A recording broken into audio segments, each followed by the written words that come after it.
My name is Naomi Hearn, and I'm making a statement about the events following the funeral of my fiancé, Evan Lucas. The date is the 13th of January, 2016. To be honest, I'm not even sure I should be here. What happened was weird, and alright, I can't think of a rational explanation for it, but I was distraught. I still am. I should go. I probably just imagined the whole thing. He's gone, and that's all there is to it. That's certainly possible. It might all be in your head. Though there is the matter of the stone. That could be... or... I don't know. I just don't know what to think. Take your time. Wait, where are you going? I was going to give you some privacy while you make your statement. Okay, it's just... Could you stay, please? I don't want to be alone. Very well. Let's start from the beginning. All right. I guess the beginning would be when I met Evan. I've never really been the social type. I've always been more comfortable alone, you know. My father died when I was 5 years old, and my mother spent so much time working to keep us fed that I hardly ever saw her. I wasn't bullied in school or anything like that. I mean, to be bullied, you need to be noticed, and I made sure that I wasn't. It was the same in secondary school, and even in uni up at Leeds. When everyone was moving out into shared houses for second year, I stayed in a nice cosy room for one in university accommodation. I've always just been happier alone. Well, maybe happier isn't quite the right word. I did get a bit lonely sometimes. I'd hear laughter coming from other rooms in my building, or see a group of friends talking in the sun outside, and maybe I'd wish I had something like that, but it never really bothered me. I knew my own company and was comfortable with it. I didn't need other people, and they certainly didn't need me. The only person who ever really seemed to worry about it was Pastor David. He worked in the chaplaincy, and I saw him occasionally when work or stress was getting to me. My mum's a Methodist, and I felt more comfortable talking to him than any of the secular counsellors. He used to tell me it wasn't natural for people to live in isolation, that we were creatures of community by nature. I remember he always used to say that he was worried I'd get lost. Back then I didn't know what he meant. I think I do now, though. Anyway, the point is that when I graduated 3 years ago, I left Leeds with a first in chemistry and no real friends to speak of, and that was fine by me. I got a job as a science technician down in Woking. It didn't pay well, and the children were a thick, entitled lot, but it was enough to live on and kept me close enough to London that I could apply for the various lab jobs that I actually wanted. It was interviewing for one of these where I met Evan. He was going for the same position as I was, lab assistant in one of the UCL biochemistry departments. He got the job, in the end, but I didn't care. He was so unlike anyone I'd ever met before. He started talking to me before the interview, and I amazed myself by actually talking back. When he asked me questions, I didn't feel uneasy or worried about my answers. I just found myself telling this stranger all about myself, without any self-consciousness at all. When he was called in for his interview, I actually felt a pang of loss, like nothing I've known before. All for a stranger who I'd barely met 10 minutes ago. When I came out of the building after my own, somewhat disastrous interview and saw him standing there waiting for me, I don't think I've ever been happier than in that moment. We went out, and dating gradually turned into living together. I'd had 2 boyfriends in the past, both short-lived relationships that ended abruptly. In both cases, they said it was because they never really felt like I wanted them around, and looking back, that was kind of true. With Evan, it was different. It never seemed like his being there stopped me being myself or crossed into spaces that I saw as my own. Everything about being with him felt so natural that when he told me he loved me, it only came as a surprise to realise that we hadn't said it already. He had friends as well, plenty of friends. How could he not?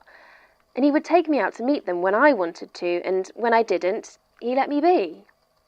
After a year with him, I actually had what could perhaps be called a social life. And more than that, I didn't hate it. I always used to roll my eyes at people who said that their loved ones completed them. But I honestly can't think of any other way to describe how it felt to be with Evan. I proposed to him after only 2 years, and he said yes. I'll skip over the bit where he dies. It's only been a year, and I don't want to spend an hour crying into your crappy tape player. Congenital, they said. Some problem with his heart. Always been there, but never diagnosed. No warning. 1 in a million chance. Blah, blah, blah. He was gone, just gone, and I was alone again. There was no one I could talk to about it. All my friends had been his friends, and once he was gone, it didn't feel right to see them. I know I'm sure they wouldn't have minded. They would have said that they were my friends too, but I could never bring myself to try. It felt more comfortable, more familiar to be alone, as though Evan had just been some wonderful dream that I was now waking up from. I don't remember the week between his death and the funeral. I'm sure it must have happened, but I don't have any memory of it at all. After leaving the hospital, the next thing that is properly clear in my mind is walking into that big, austere house. I don't remember where it was, somewhere in Kent, I think, and I must have been given the address by someone in Evan's family who had organised the funeral. It was strange. Evan never really talked about his family. He said he wasn't on good terms with them because they were very religious and he never had been.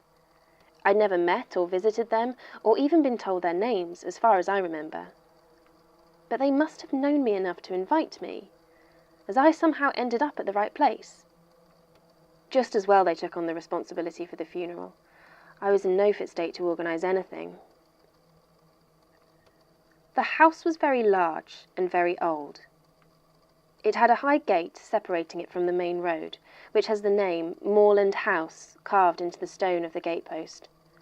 I drove there alone, my old second-hand Vauxhall Astra complaining all the way.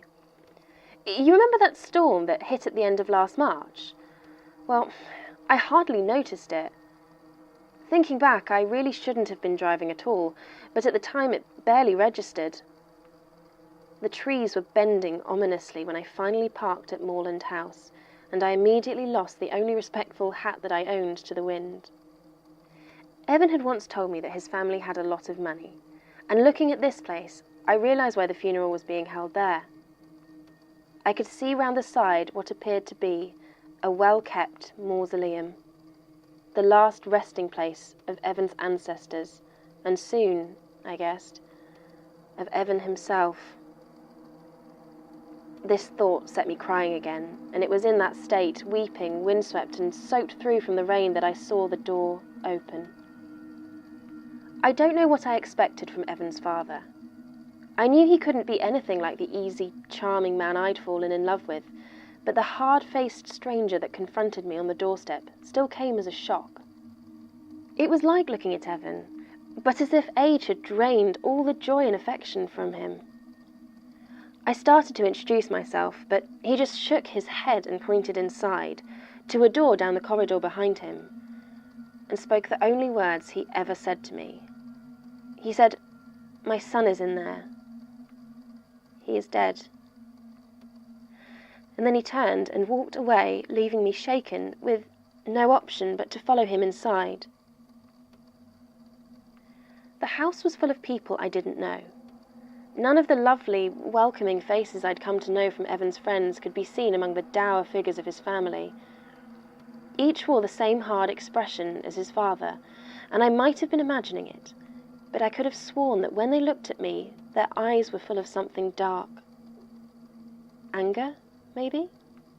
Blame? God knows I felt guilty enough about his death, though I have no idea why. None of them spoke to me, or to each other, and the house was so quiet and still that at times it seemed like I could hardly breathe under the weight of the silence. Finally I came to the room where he was laid out. Evan, the man I was going to marry, was lying there in a shining oak casket that seemed too big for him somehow. The coffin was open, and I could see him, dressed in a perfectly tailored black suit. I realised I had never seen him wear a suit before. Like everything else in his death, it seemed utterly alien to the life that he had created for himself. I remember going to my father's funeral when I was very young. I remember seeing him lying there after the undertakers had done their business. My father had looked serene, peaceful, like he had calmly accepted the reality of his passing. It had comforted me as a child, though it had done little to blunt the acute sense of loss that I felt. There was none of that on Evan's face. In death, he seemed to have that same hardness and reproach that I saw on every one of the silent family that claimed him for their own. I don't know how long I stood there. It felt like seconds, but when I turned around, I almost shrieked to see dozens of black-clad figures stood there, staring at me. The rest of the Lucas family were standing, waiting without a word, as though I was between them and their prey, which I suppose, in some ways, I was. Finally, an old man walked forward. He was small and hunched with age, his black suit hanging off his body like sagging flaps of skin. He spoke. "It's time for you to leave. The burial is a family affair. I'm sure you want to be alone." I tried to reply, but the words stuck in my throat. They stood there waiting for me to respond or to leave, and I realized the old man was right. I did want to leave, to be alone. I didn't care where I went, but I had to go, to get away from that awful place with its strange, quiet watchers. I ran past them and out into the storm. Inside my car, I just turned on the engine and began to drive. I didn't know where I was going and could barely see a thing through my tears and the driving rain, but it didn't matter. Just as long as I kept going, as long as I didn't have to stop and think about what had just happened. Looking back, the only thing that surprises me about the crash is that it wasn't bad enough to kill me. When I became aware of myself again, I realized I was in the middle of a field, quite a distance from the road. The tracks behind me showed where I had skidded into the dirt. Luckily, I hadn't hit anything or flipped over, but smoke billowed from the engine of my poor old Astra, and it was clear I wasn't going anywhere. It was dark, and the time on my dashboard said 12 minutes past 11. My phone said the same thing. I had arrived at Moreland House at 6 o'clock, as instructed. Had I been driving for hours, or had I spent even longer with Evan's body than I thought? I hadn't hit anything, so I couldn't have been knocked unconscious. Had I just been sitting there in my smoking car all that time? It didn't matter. The rain was beating down hard, and I needed to get some help. I tried to call the emergency services or use the GPS on my phone, but the screen just said no service. I took a deep breath, trying to stifle panic, and got out the car. I was soaked through in less than 10 seconds as I struggled through the downpour towards the road. I could hear no sound except for the howling wind, and there were no headlights anywhere to be seen. Having no idea where I was, I made the decision to turn right and began to walk. I tried to use my phone again, but as I reached into my bag, I realized how much of the rain had soaked through. Pressing the power button only confirmed what I already suspected. My phone wasn't working. Anger washed over me, and all the bitterness and rage that had been building over the worst days of my life surged through me, and I threw the useless lump of plastic on the ground. The corner shattered as it hit the road, and then it bounced off the side and disappeared into the thick mud. I suddenly felt very cold as I stood there in the road, rain beating down, tears flowing freely, and utterly alone. I kept walking, desperately hoping to see headlights in the distance, but there was nothing but darkness and the steady pounding of the rain on miles of empty countryside in every direction. I didn't have a watch, so without my phone, I have no idea how long I walked. The cold bit into my soaked funeral clothes, and I shivered, falling to my knees and just about giving up. No cars were coming, and I didn't have the first clue where I was going. It was then I noticed that the rain had stopped. Wiping the tears from my eyes, I saw that a fog had gathered around me, and I could no longer see more than a few feet in front of me. I kept walking, though, as the clinging mist made me feel somehow even colder. The fog seemed to follow me as I went, and seemed to swirl around with a strange, deliberate motion. You'll probably think me an idiot, but it felt almost malicious. I don't know what it wanted, but somehow I was sure it wanted something. There was no presence to it, though. It wasn't as though another person was there. It made me feel utterly forsaken. I started to run, following as much of the road as I could see, in the hopes of getting to the other side, but there seemed to be no end to it. I don't know exactly when the hard tarmac of the road became dirt and grass, but I realised after a few minutes that I had strayed off the path. I tried to backtrack, but it was gone. All that remained was the fog and the skeletal outlines of half-glimpsed trees. The dark lines of them bent away from me at harsh angles. But if I tried to approach them, then, rather than becoming clearer, the trees would disappear back into the hazy night and I would lose them. Kneeling down, I was surprised to realise that the ground I was now standing on was not wet. The hard-packed earth was damp from the creeping mist, but it did not appear to have been rained on. The despair I felt was quickly turning into fear, and I kept moving forward, further into the fog. I realised afterwards that the night should have been far too dark to see the fog. There were no lights there to show it, and the moon had been shrouded in storm clouds all night. But despite this, I could clearly see it. Shifting, slate grey and smelling of nothing at all. As I walked, I saw more shapes nearby. Dark slabs of stone, sticking out of the ground, leaning and broken. Gravestones. They spread out in all directions, and the gentle blurring of the mist did nothing to soften the hard weight of their presence. I did not stop to read them. I kept moving until I reached the centre of what I can only assume was a small cemetery, and there I found a chapel. The top of its steeple was lost in the gloom, and the windows were dark. I started to feel relief, as though I might have found some sign of life at last. I began to circle it, moving around to where I assumed the front doors were. As I went, I noticed that there was stained glass in the windows, but without any light from inside, I couldn't make out the design. Finally, I came to the front of the building, and I almost lost hope. Wrapped around the handles of the entrance was a sturdy iron chain. I would find no sanctuary here.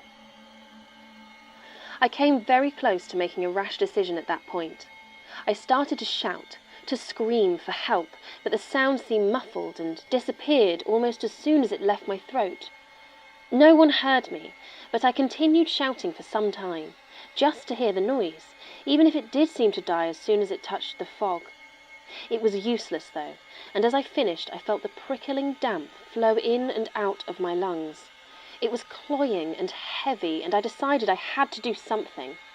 I started to look around the ground for the heaviest rock I could find. I was going to get inside that church, even if I had to break a window to do it. Anything to get out of the fog. I was sure that eventually someone would find me. I noticed that one of the graves had been slightly broken by age, and a small chunk of it could be seen on the ground. It had an engraving of a cross on it, and the weighty lump of stone now lay embedded in the graveyard soil.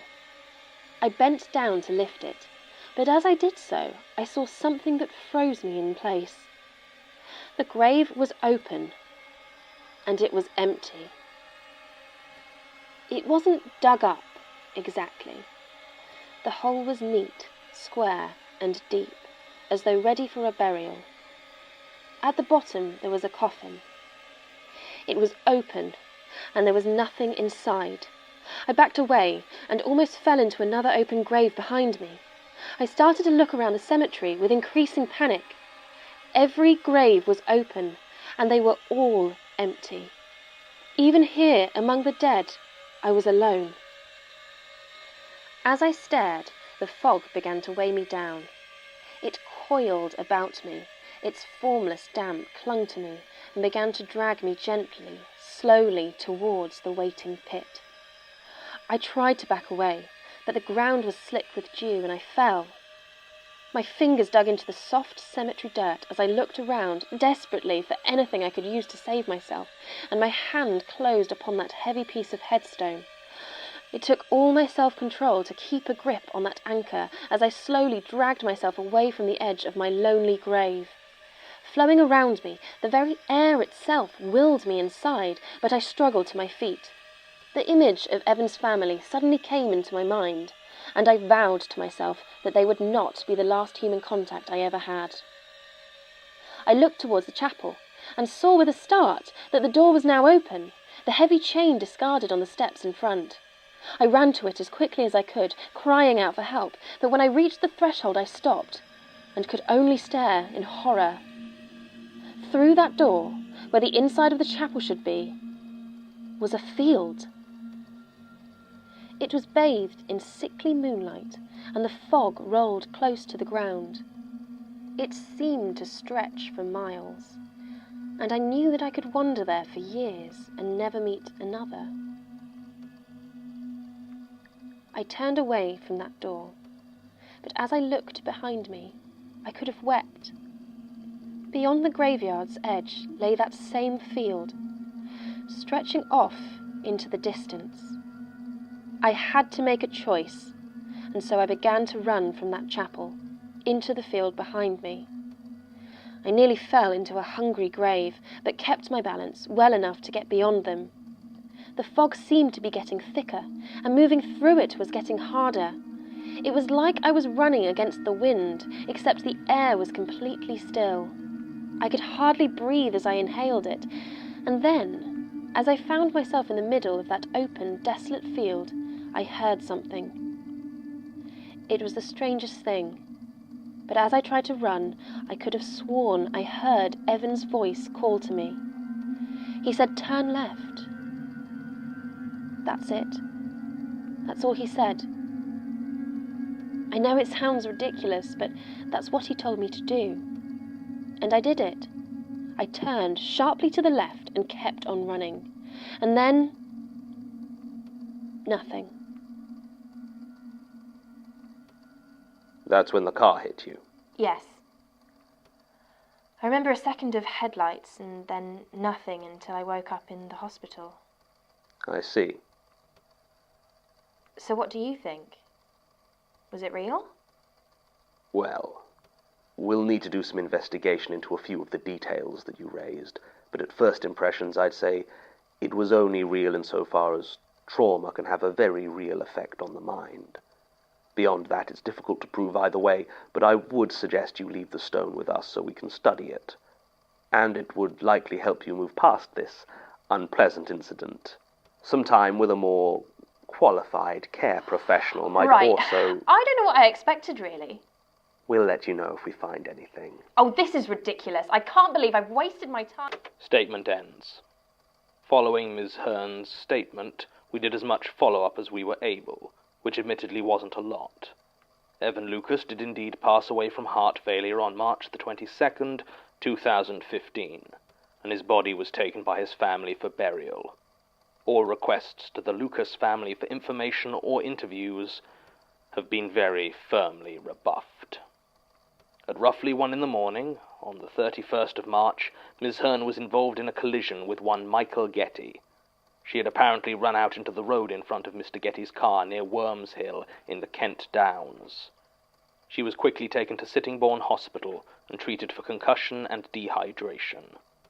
Her car was found abandoned in a field 5 miles away. There are no cemeteries matching Ms. Hearn's description anywhere near the road she was found, nor could there have been any fog given the incredibly high winds during the storm that night. I'd be tempted to chalk this one up to a hallucination from stress and trauma, if it wasn't for the fact that when she was hit, Ms. Hearn was found to be holding a piece of masonry. It appears to be a lump of carved granite with an engraved cross design. The style and size match what would conceivably be found atop a headstone, though we have been unable to trace its origin. Still attached to it is a small fragment of what we can assume would have been the marker itself. The only text that can be made out simply reads, "Forgotten." I've arranged for it to be transferred to the Institute's artifact storage. Still running. Okay. Statement of Carlita Sloane regarding her work on a container ship traveling to Southampton from Porto de Tarqui. Original statement given January the 2nd, 2011. Audio recording by Jonathan Sims, Head Archivist of the Magnus Institute, London. Statement begins. I've been working the shipping routes for years now, so I know there's plenty of messed up things can happen out there. You remember the old saying, worse things happen at sea? Well, let me tell you, it's just as true now as it ever was. But I've never seen weird like I saw when serving on the Tundra. I didn't even want the job, really, but I didn't have a lot of choice. We'd just hit Porto-de-Itaqui in Brazil in late November of last year when the ship I was on got stopped because of cargo irregularities. I don't know what it was. Might have been drugs, human trafficking. Might have just been a crooked harbour master looking for a kickback, but it didn't really matter. Point was, I had to jump ship. This wasn't an easy thing, though. A sailors' union should be recognised anywhere in the world, but when it came down to it, my membership of Nautilus, a UK union, meant nothing when I was trying to get a place on a cargo run coming out of Brazil.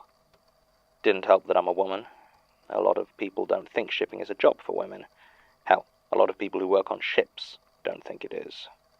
You don't see a lot of us in the trade, and every ounce of respect I got, some dick-waving asshole probably bled for. But that's fine. I can hold my own, and it hasn't been such a problem since I shaved my head. It was enough to keep me on land for a good few days, though, as I tried to find another ship to take me on. Well, that and my bad Spanish. I'm sure I don't need to tell you how relieved I was when I heard that a British ship had made port, the Tundra. Now, at that point, I was starting to get a bit desperate, so I was keen to go to the captain and just about beg passage. Screw my qualifications. If he needed, I'd sign on as a workaway. I could find a better position once I was somewhere I spoke the language properly. I eventually found the captain in a small bar in one of the seedier areas of the dockside. I'd been told his name was Peter Lucas, but to be honest, I wouldn't have needed his name. He was the only white guy in the place. Even by those standards, he was very pale. Weirdly so for someone who apparently lived their life on the sea. He sat there at a small table completely alone, drinking a cup of black coffee. He was staring into the distance and didn't seem to notice anything going on around him. I sat down opposite and coughed. His eyes only moved a fraction of an inch to focus on me, but it felt as though the movement had the weight of a heavy stone door. Like a tomb. Don't know why that's what popped into my head, but there you go. I asked if he was Peter Lucas, and he said yes. I'd gone blank on what to say next, and it was then that I noticed the silence. I looked around to see that the place was now completely empty. Even the bartender was nowhere to be seen, and the only sound was the whir of the ceiling fans above us. The captain was still staring at me, so I swallowed my unease and began to explain my situation to him. I left out the part about the criminal possibilities of my last ship, but was clear that I was in desperate need of a new post. When I had finished, he was quiet for a few minutes. Then he nodded. "We have one space. Report tomorrow, at dawn." That was all he said, and it was all I needed. The Tundra wasn't difficult to find when I headed to the docks the next day. It was big, already stacked high with an array of colourful shipping containers. I wondered if they'd loaded it up overnight, as there didn't seem to be much activity from the crane. It was early, and I was glad I was leaving Brazil before the wet season really got going, as the sky was threatening to break. Making my way through the dock, I asked around until I was finally pointed to the mate. He was a short man, heavy-set with a thick black beard. His warm brown skin was stained darker by a life working in the sun, and he didn't smile when he looked at me. Around his neck, I saw a chain ending in a small brass ball and stem. It looked like an old boatswain's call, an antique sailor's whistle. I introduced myself, told him what I'd told the captain, and gave my qualifications and experience. The bearded mate listened quietly until I finished. Then he shrugged and said they were in need of an ordinary seaman, and I was welcome to the position if I wanted it. OS was a bit of a step down for me, as I'd been pulling able seaman pay for these last few years, but it was a ticket out of Porto-de-Itaqui, so I jumped at the chance. The mate still didn't smile, but he did offer his hand, and introduced himself in a gentle Dutch accent as Thaddeus Dahl, first mate of the Tundra. I was surprised, as it seemed a bit abrupt to be leaving, and I hadn't even had time to stow away the duffel bag that was my only luggage. Still, I wasn't about to disobey the first order I'd been given on a new ship. The tundra was pretty normal. I've served on a half-dozen ships almost identical to it, and I fell into my duties quickly. We set off almost as soon as I was on board, and it was only later I discovered we were heading across the Atlantic towards Southampton. I was very happy to find that out, as I had assumed we'd be making plenty more stops before crossing back to England. With any luck, it wouldn't be more than a couple of weeks before I was home, and those would be spent in maintenance, repainting, and taking watches with Iron Mike, the autopilot. So that was fine. But I did start to notice a few things on board which didn't really seem to add up. The first was the crew. They were quiet. Very quiet. I mean, I've been on ships where I was pretty much the only native English speaker, and plenty of people prefer to keep to themselves. Hell, not being too comfortable around people is a damn fine reason to go to sea. This was different, though. It wasn't just that they didn't talk much. They seemed uncomfortable with me. They'd avoid eye contact and only barely acknowledge me if we were on shift together.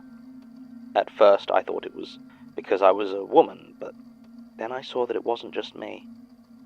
They avoided each other just as much as they did me. Meals were always quiet, no matter how many people were eating, and there was no friendly game of cards or chat in the living quarters.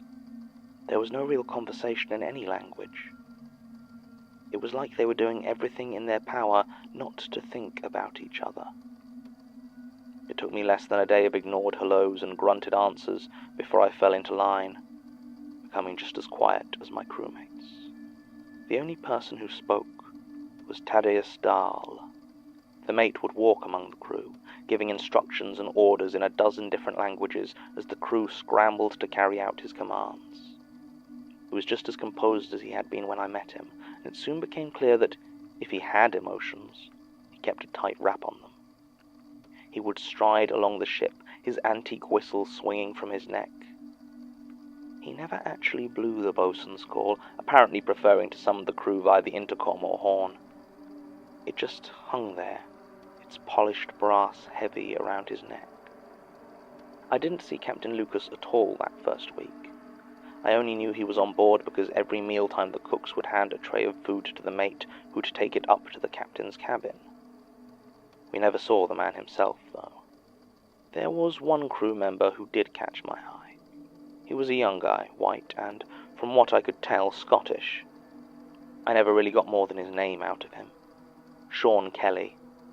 He had the bunk opposite me, and we were on different shifts, so I would often see him lying there when I returned from my night watch. He didn't talk any more than the others, but he also didn't go around with that blank look on his face. He looked scared. There were other odd things about the ship, but hands down the weirdest thing I didn't notice until a few days out into the Atlantic. Now, one of my duties was to check the deck containers were securely in place. None of the twist locks or lashing rods had broken or come loose. It was usually just busy work. I'd never been on a ship that lost a container, though it does happen. This shift, though, I noticed something wrong. I saw that one of the lashing rods towards the stern had broken, and not at one of the ends, or the twist lock itself, but right in the middle of what should have been solid metal. From a distance it looked fine, new paint shining in the sun, but looking closer I saw that it had rusted all the way through. Not just that, but checking out where the rod connected to the container, it became clear that they had rusted together. Fresh paint covered up most of it, but once I knew what I was looking for, I saw it everywhere. The shipping containers, all of them, were rusted in place. How could this have happened, though, if they were being changed over at port? How long had the Tundra been sailing with the same cargo? I decided I had to look inside. Stupid, maybe. If it was something illegal, they might toss me overboard first and ask questions never, but only if I got caught. And I was just about sick of nasty surprises. I did it on my next late shift. I kept an eye on the rest of the crew and waited for my moment. I'd already marked out a ground-level container where the padlock had practically rusted off. It wouldn't be difficult to get it open. It was about 3 a.m. when I had my chance. I was alone on deck, and the wind was howling, loud enough to muffle the groan of the container's rusted hinges. It took 3 kicks from my steel toe caps to get it open, but finally I was able to get the door ajar. It was so stiff it took almost all my strength to get enough of a gap to walk through, but finally I could see inside. It was completely empty. There was no sign of cargo or any markings or debris on the floor that might have shown that there had ever been anything inside. I couldn't believe it. A transport ship with nothing to transport. It didn't make any sense. I managed to bust 2 other containers open, but they were the same. As far as I could tell, every container on the ship was empty. I was still trying to figure out what this could mean when I saw a couple of torches approaching. I almost panicked and ran, but where exactly was I going to escape to? The empty, uncaring ocean stretched out for hundreds of miles in every direction. So instead I swallowed my fear and pushed the door carefully closed, trying my best to hide the broken lock before making my way onto the deck. I was met by the mate and a half-dozen other crewmen behind him. He looked at me for a second, then nodded and told me to follow. Then he continued walking. Confused, I headed after them as they made their way around the ship, silently collecting up or waking all the rest of the crew. I started to ask what was going on, but the glares I got shut me right up. Finally, when we had what looked like the whole crew together, we walked over to the lifeboat. Now, we definitely weren't sinking, so I hadn't really paid much attention to the lifeboat before, but now that I looked at it, I realized it wasn't what I'd have expected. Most modern container ships have a lifeboat that looks more like a lumpy orange blob than a boat. They're designed to be quickly and safely dropped into the water and tough out whatever conditions the sea might throw at them.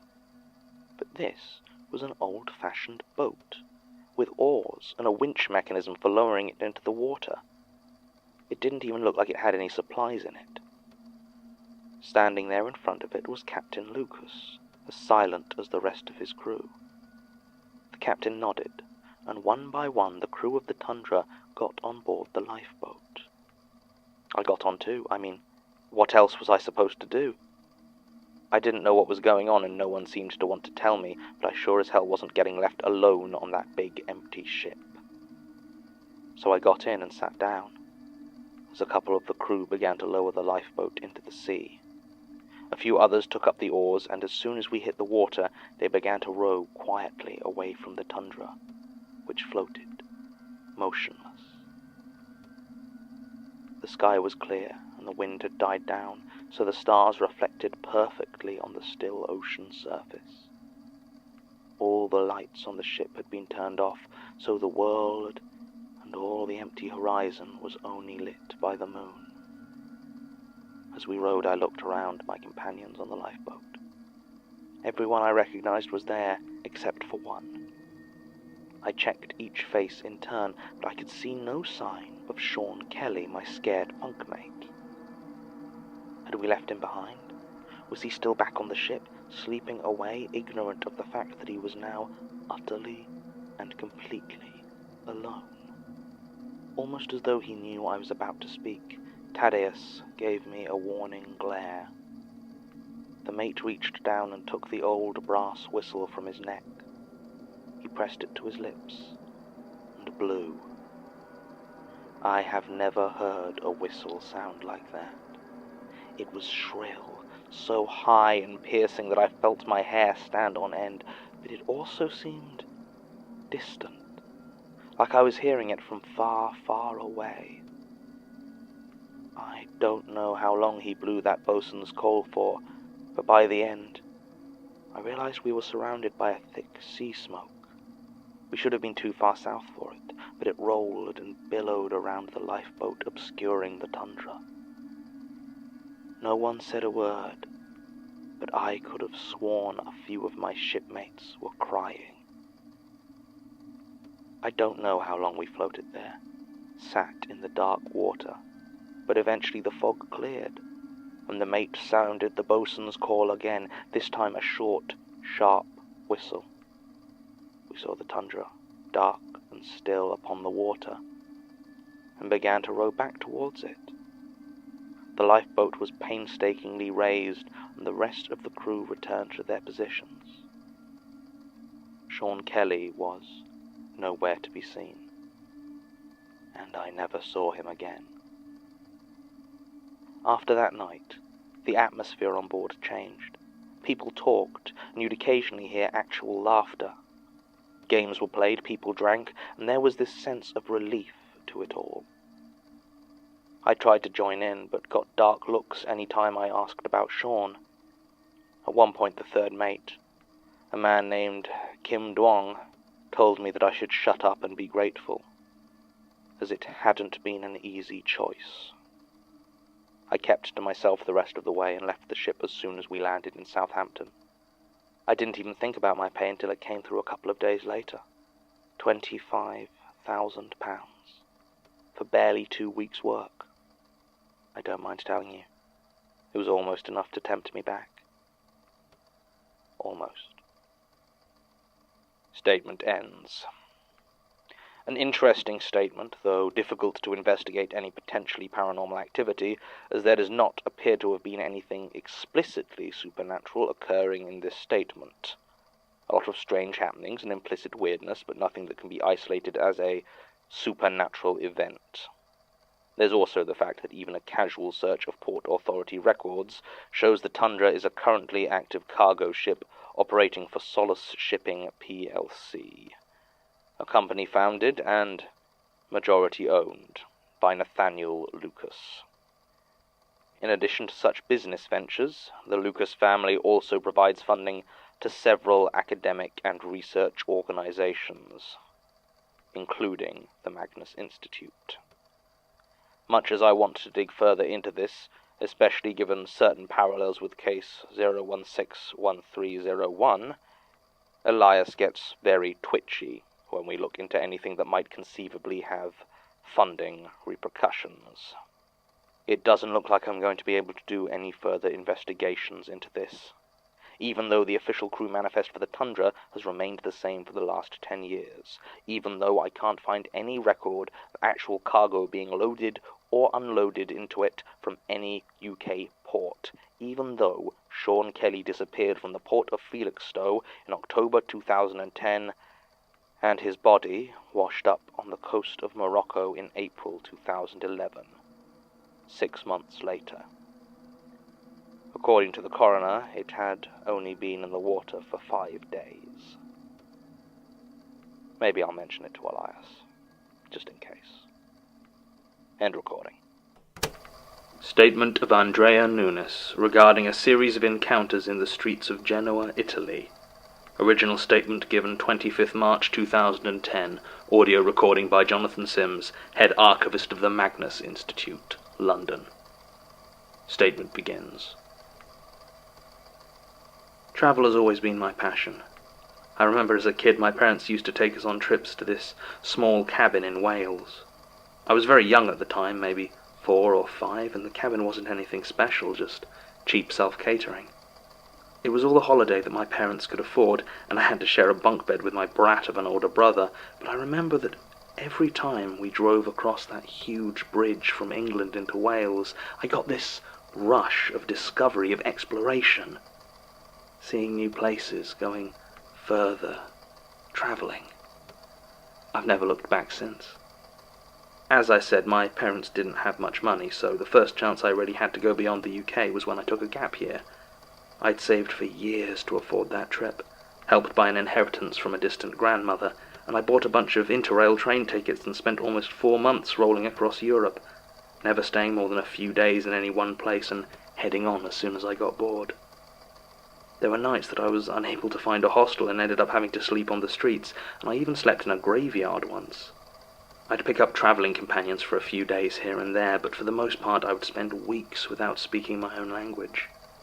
I had adventures and saw wonders and got into more than a bit of trouble on occasion. It was the happiest I'd ever been. Since then, travel has always been my main joy in life. I got out of university with a good maths degree and got a job as a programmer.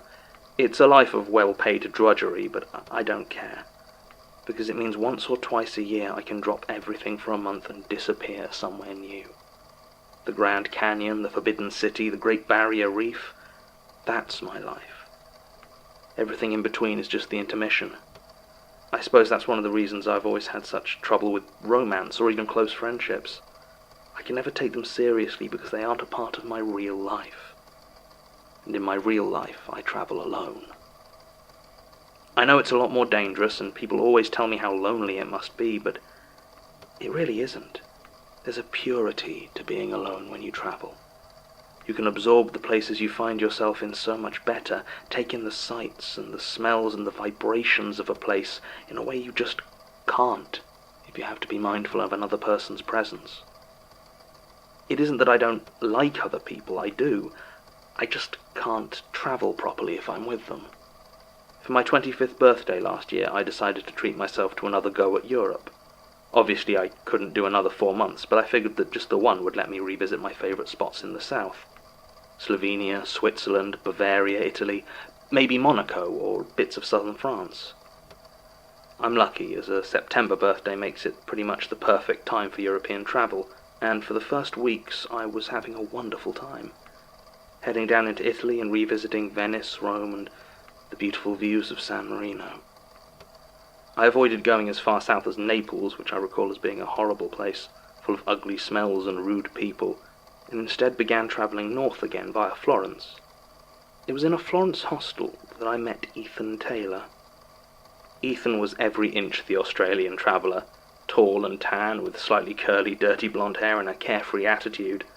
I'd met literally hundreds just like him in every hostel across the globe, but for some reason I really hit it off with Ethan in a way I hadn't with any of the others of his kind. I think it's because when he talked about travelling, he talked about it the same way I did. He wasn't going around for fun or because that's what every Australian does when they reach that age. He travelled because he had to. And like me, he said, he always travelled alone. We spent a few nights together in the hostel, much to the irritation of the other guests, but as much as I enjoyed his company, I didn't have any interest in travelling with him for long, and it seemed he felt the same way. It was with a sort of mutual, unspoken discomfort that we found ourselves ending up on the same train heading north. It seemed like it would have been rude not to at least acknowledge each other, so we sat in the same compartment and stared out the window. It was all right, actually, each lost in our thoughts as the Italian countryside rolled past. We'd been travelling for about 2 hours when Ethan looked over and asked me if I was planning to stop in Genoa. I said no, it wasn't a place I'd really considered visiting, and Ethan began to tell me about it. He'd been there a few years before, he said, and the coastline was beautiful, all clear blue ocean and narrow winding lanes. I didn't have any other plans, so I said sure. And you know what? He was right. It was beautiful. The colourful houses climbing up the steep streets from the coast and the paths beside the sea. The first day we stepped off the train, I fell a little bit in love with Genoa. We checked into a hostel and, for once, decided to get a private room and dropped our backpacks from tired shoulders. We didn't need to say anything to know we'd be exploring the city on our own. Ethan would be revisiting cherished memories, and I would be discovering new ones, but neither of us wanted to do so in company. Most of our time together was spent at night, dining, talking, or otherwise engaged. The first morning I went for a long walk along the coast. The sea air was invigorating, and when the salt-tinged air sent cool fingers running through my hair, I felt so alive I nearly wept. I put all thoughts of returning to my dull English life from my mind and relished my freedom. There were a few others walking near me, but Italian is one of the few languages I have never managed to pick up even a small amount of, so their conversation was alien to me and did not intrude on my precious isolation. As Ethan and I talked that night, I tried to put it into words, but without any real success. Even here, with the time to compose it properly, I'm still not sure I've caught the essence of what I felt. Ethan, for his part, had told me of his explorations of the back streets of Genoa. He had found himself in a small section of town that seemed older than the rest, he said, and unlike the rest of it, it was bustling. He suspected there might have been an out-of-the-way street market there, and was hoping to find it again tomorrow. Then we went to bed, and I got what may have been my last restful night. The next day I decided to find a nice local cafe and spend some time reading. It wasn't difficult to do, as if there's one thing it's easy to find in Italy, it's coffee. This one was well hidden and warmer than outside, even though the day was very hot for the time of year. I took a seat and ordered a coffee. I tried to read, but it was so warm that even with the strong coffee in my hand, I found it hard to keep my eyes open and kept nodding off. It was after one such accidental nap that I saw him. He was pale, scrawny almost, and looked utterly out of place. His loose, bright shirt was in stark contrast to his long, black hair. He was staring at me in a way I found quite uncomfortable. I mean, I know I'm not unattractive, and I'm used to creepy guys staring at me sometimes, but this was different. He was staring at me with an air of concentration, like he was trying to read something written very small on my forehead. After about a minute of this, he got up and walked over to me. He took the seat opposite and sat down. He was still staring at me, and it became clear that I was going to have to start the conversation, so I asked him who the hell he was and what the hell he wanted.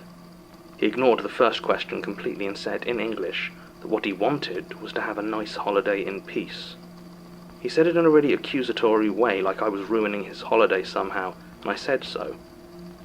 He sighed and said that he wasn't in the business of helping strays. Now, I didn't know what help he was offering, and I certainly didn't ask for it, so I got up to leave. He apologized grudgingly and said that, as he was here, he felt he should at least let me know that I was marked. He didn't know what by, but that it was close. Was I married? Did I have a fiancé, partner, friends? I told him no, not really. I was just about sick of his stupid questions, but he sounded oddly desperate. Siblings? No. Mother? Of course I had a mother. Were we close? Did I love her? I gave him a look, and he again asked if we were close. I said yes, we were very close, and then I got up to leave. As I left, I heard him call after me, telling me to remember my mother, to keep her face in my mind. I didn't reply. Ethan didn't return to the hostel that night. At first I assumed he was simply out drinking late, but as evening turned into night and night turned into morning, I started to get a little worried. It was none of my business, of course, but Genoa wasn't an all-night party sort of town. I would have assumed he'd maybe just headed on without me, but his backpack was still in our room, untouched. I wanted to dismiss it as paranoia, but my encounter with the weirdo in the cafe had left me a bit rattled. When the sun came up on the third day in Genoa without any sign of Ethan, I decided to go out and look for him. My first move was to try and locate that street market he'd mentioned. Perhaps it wasn't just hidden away. Perhaps it had been actually illegal and he'd got caught up in something he shouldn't have. He had given me a good idea of the rough area in Genoa it had been, so I started my search there. I found nothing. Asking around just yielded a barrage of confused Italian from passers-by who I couldn't talk to. So I just kept walking. Morning turned into afternoon, and the previously sunny day became overcast and oppressive. I would occasionally half-heartedly shout out Ethan's name, though I don't know what I was expecting. At first this got me annoyed shouts from nearby windows, then glares, and eventually they got no response at all. The streets I was walking were narrower and narrower, and the houses and buildings next to me seemed to get taller with each turning I made, their previously vibrant colours muted under the cloudy sky. The afternoon was completely silent. I began to think, how long had it been since I saw another person? 20 minutes, an hour, 2 hours? I hadn't checked my watch and my mind was foggy. It was hard to think in all the humidity. I went to take a drink from my water bottle to find it empty. Had I finished it? I couldn't have been searching that long. Then I heard it from up ahead, the dull murmuring of a crowd of people, that rolling babble of incomprehensible noise that only comes from dozens of voices talking at once. Relief washed over me and I headed towards the noise. The street I was heading towards was wider than those that I had just been walking and seemed better lit somehow. Best of all, I could see a constant flow of people travelling down it in both directions. Perhaps this was the street market Ethan had mentioned. I stumbled out into it and began to look around. I couldn't see any stalls or shops or anything that might explain the presence of so many people, but I didn't have time to really think about it before they started bumping into me. It didn't seem deliberate, but there were so many people, far more than I had thought at first, and they couldn't move without jostling or pushing me. The flow of people dragged me this way and that, and I was surrounded by that noise, that mumbling noise of the crowd. Now I was inside it, though, I realized it wasn't Italian being spoken, or English, or any other language I recognized. The more I listened, the more I realized it wasn't a language. There were no words, it was just noise. Just a noise being made by the people around me. And I started to focus on those people. And that's when I began to scream. Their faces were a blur. Each and every one of them, it was like someone had recorded them screaming or having a seizure, and then played it back at 100 times the speed on their face. None of them had hair or any distinguishing marks, and though their clothes were different, they were all different versions of the same clothes. I tried to talk to them or to shout, to scream at them, but there was no reaction. I tried to push, to punch or kick them, but they were pressed in too tight, and I couldn't do anything except get buffeted this way and that by them. This crowd of people, they weren't people. It was just a crowd. A crowd without any people in it, and I was still completely alone. It was then, as I felt my grip begin to slide, and I worried that I would lose myself to the crowd forever, that the words of that strange man in the coffee shop came to my mind. Think of your mother. And I did. I thought of her face, the smell of her perfume, the long rambling phone calls made whenever we got the chance. I closed my eyes and remembered in as much detail and with as much love as I could muster in my despair. I didn't notice when the bodies around me stopped pushing, or when the droning sound of the crowd stopped. Eventually I opened my eyes again. It was night, and I was on a street I didn't recognize, with an old Italian couple staring at me like I had gone mad. It took me another hour to find my way back to the hostel, and I made sure I was always in sight of at least one other person. I didn't search for Ethan any further. I had as much of an answer as I was going to get, and left his backpack in the hostel, in case he ever made it back to collect. I doubt he did. I cut my travels short after that, came back home by as direct a route as I could, and spent some time at my mother's house. I haven't been travelling since, but I have some time off coming up and would like to head out again. I might see if I can find a friend to go with me, though. I think it might be a while before I'm ready to travel on my own again. Statement ends. An interesting encounter, though difficult to follow up given its location. Sasha arranged a supplementary interview with Ms. Nunes, who reports she has recently started travelling alone again and has not had any further problems. Martin has confirmed that over the last decade there have been several travellers reported missing in Genoa, but averaged out no more than is normal for a city of its size. I don't quite know whether this means that few travellers go missing in Genoa, or that a lot of travellers go missing everywhere else. I'm curious about this coffee shop stranger Ms. Nunes met. His description puts me in mind of Gerard Key, though there isn't much to it. If it is him, then he must have taken this trip shortly after he was acquitted of his mother's murder. Fleeing the country for a while, perhaps? Maybe there were rumours of a lightener in Genoa. Maybe he was genuinely on holiday. No way to tell without more detail.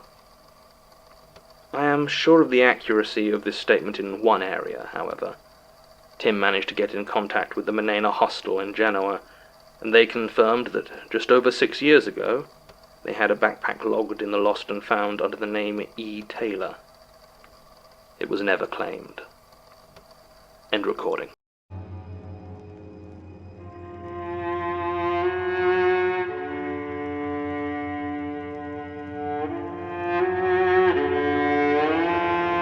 Rusty Quill presents The Magnus Archives.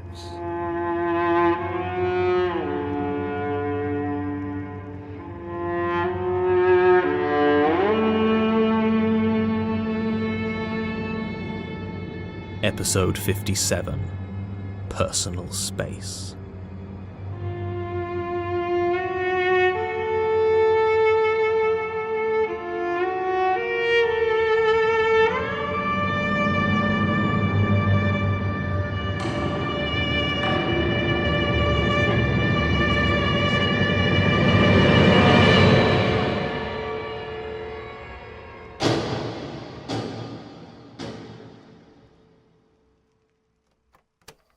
Statement of Carter Chilcott regarding his time spent in isolation aboard the space station Daedalus in September 2007. Original statement given April 4th, 2009. Audio recording by Jonathan Sims, head archivist of the Magnus Institute, London. Statement begins. We're all alone out there. I know the statistics, how big the universe is, the probabilities and proximities and the promises of other beings out there among the stars. But I've been there. There's nothing. Nothing but empty, uncaring void, lacing dead worlds and dead stars all together like a tapestry of lonely meaninglessness. Humans have existed for the smallest sliver of a fraction of a moment in the existence of the universe, and we will be extinguished just as quickly. And when we are at last gone forever into the quiet emptiness of death, there will be nothing left but the cold universe. And nothing shall mark our passing, because there is nothing to do so. Dismiss me if you wish to. Take comfort in your escapist fantasies of aliens and visitors from other worlds, but there's no proof I can give you beyond the testimony of one who has spent so very long staring into that black and empty infinity and knowing, truly knowing, what it means to be floating and forsaken in an empty universe. I knew isolation experiments could be rough when I signed up. I'm not some naive fool who thought he'd endure a few quirky side effects for science. No, I'm an astronaut. So I do my research. When I was picked for the project, a long-term isolation study set in conditions of low Earth orbit, I read up on as many previous cases and similar experiments from the past 30 years, familiarizing myself with possible side effects and likely psychological hurdles. It was daunting, to say the least. I wasn't keen to experience some of what the previous tests seemed to promise would happen to my mind, but I didn't feel like I had much choice. I'd had my application to the International Space Station floating in limbo for so long that when a private consortium approached me, telling me they'd recently launched Daedalus, a small manned satellite of their own, and needed qualified crew members, I jumped at the chance to go to space at last. I should have realized that what they meant by crew member was lab monkey, but to be honest, even after I found this out, it didn't do a lot to dampen my enthusiasm for the project. I was going to space. There were 2 other people technically on the crew. I say technically as I never spent any time with them beyond the trip up to the Daedalus. Their names were Jan Kilbride and Manuela Dominguez. I'm sure that they probably did a lot more looking after the station than I ever did, but as far as I was concerned, I was the only one up there. From the chatter I heard before the mission began, each of us had an experiment of our own to be concerned with, but they were also there as a backup in case something went horribly wrong with mine, since the observing scientists simply didn't have the option of intervening themselves. I remember the man in charge of my particular project, Conrad Lucas, made a face of rather overstated disgust when he told me I wouldn't be up there entirely on my own. I got the distinct impression he was one of those people who feel that ethical restrictions do nothing but bind the hands of the true scientist and leave them at the mercy of their subjects' limitations. My section of the tiny space station was completely self-contained. There was food, sleeping arrangements, and zero-gravity exercise equipment, all for my personal use. The single entrance to the rest of the satellite was locked and sealed. It could be opened from either side, but on my side it required a code. I did have access to the code in case of emergency, but I had way too much riding on the mission to even think about being responsible for its early termination. I also had one large, domed window. It allowed me a decent view of the earth below, as well as plenty of chance to stare off into space, which I did quite a lot in those early days. I was told the other astronauts would do their best to avoid that window while doing maintenance or repair work outside. Mission Control had also supplied me with a lot of books and films and other entertainments as, like Conrad had told me at the first briefing, the experiment was into isolation, not boredom. So when I locked that door for the first time, I was feeling in pretty good spirits about the whole thing, to be honest. I knew I was being monitored. There was a little camera mounted on the wall that kept a beady eye on me. It wasn't so invasive that I couldn't get away from it when I wanted to, but for the most part I was happy enough to eat and read and exercise in front of the watchful lens. Obviously those assessing my progress would never communicate with me directly, and they might not even be watching a live feed, so if they had opinions on how I was undertaking my task, I never heard them. Even if my task was just sitting around in a room in space, waiting for my mind to break. I tried not to take too much comfort in the knowledge that there were people watching my every move, as I felt that to find that reassuring would go quite strongly against the spirit of the experiment. I had to really feel alone. That at least didn't take too long to set in. I can't honestly see how strapping yourself in to sleep or drinking your juice with a space foil pack on a straw can have much effect on isolation, but I wasn't going to be the one to bring it up. I believe some people would have been more disturbed than others by its location orbiting Earth, but it didn't feel markedly different to me from any of the other isolation studies they conducted over the last few decades. If anything, the silent, rolling green and blue of the Earth far below was another source of comfort, and the sure knowledge of the billions of other people making their way through life who had no idea what was right above their heads. Both of these comforts lasted me almost 6 weeks. That was when I was aware I should start to experience some of the more distressing side effects. I'd already passed through listlessness and a bout of insomnia, and I hadn't been using my exercise machine properly for almost a fortnight, but I still didn't expect the severity of the hallucinations when they began. Twice I was woken up by the sound of the door opening, only to find it as tight as it had ever been. And throughout the daytime I would occasionally hear footsteps, which shouldn't even have been possible in zero gravity. There was also a blackout for about 20 minutes at one point that may or may not have been real. Certainly we didn't seem to lose power in any other systems, except the lights. So this was all reasonably distressing, but at least it had the advantage of not being unexpected. No, the first warning I got about how bad things were going to get was the spacesuit. The clocks read it as 14:30 UTC, and I was rewatching 28 Days Later, one of the better films that had been provided for my entertainment, when a movement in the window caught my eye. At first I thought it might have been some orbital debris moving past, but then I spotted it.